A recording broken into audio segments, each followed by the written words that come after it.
गोर लागतानी बाबूजी। बाबूजी, पप्पू के भेज दी, मिलके घर जाए के चाहता। फोन दे। दीदी हमके घर नहीं के जाए के। नहीं खे जाए के मतलब? मेहमान नवाजी का भी एगो हद होला। नहीं खे जाए के बोलत तो जाए के नाम नहीं खोले। मोना, ई कौन बोले के तरीका? हमके तरीका नहीं खे मालूम, लेकिन राउर पत्नी होके के नाते इतना जरूर पता बा कि घर का दरवाजा खुला रखब तो बाहर की बिल्ली हमरा बेडरूम में जरूर पहुंच जाए।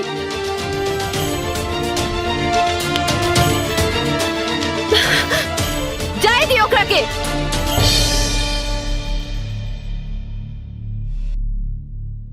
तुमके कहीं जाए की जरूरत नहीं खे।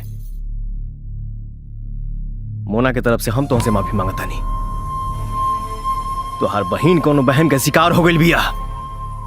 हमरा आँखी में पट्टे नहीं खे बांधल। जौन देखे तानी उहे कहता नहीं। आ देखलू हा।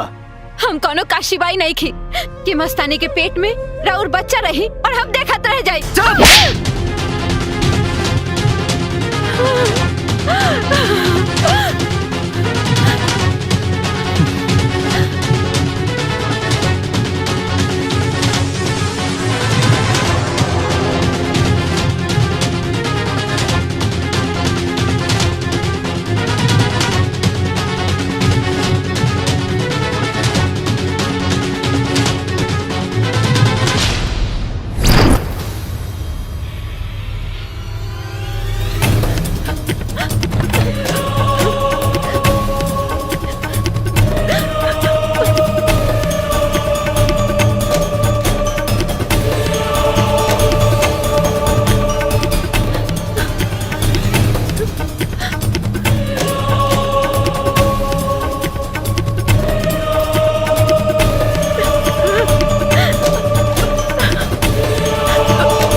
कहाँ जाता रू भाभी?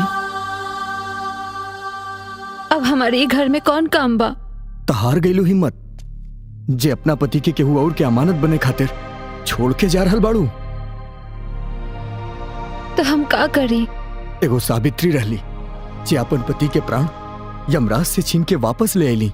उ त अंग प्रदर्शन काका के भैया के लगौले बिया। तो हूँ ना मुरारी, हम अपन संस्कार नहीं खी भुला सकत। हम अपन संस्कार में रह के उनके लाइन पे लाइब लुभाइब, लेकिन अपना अंदाज में।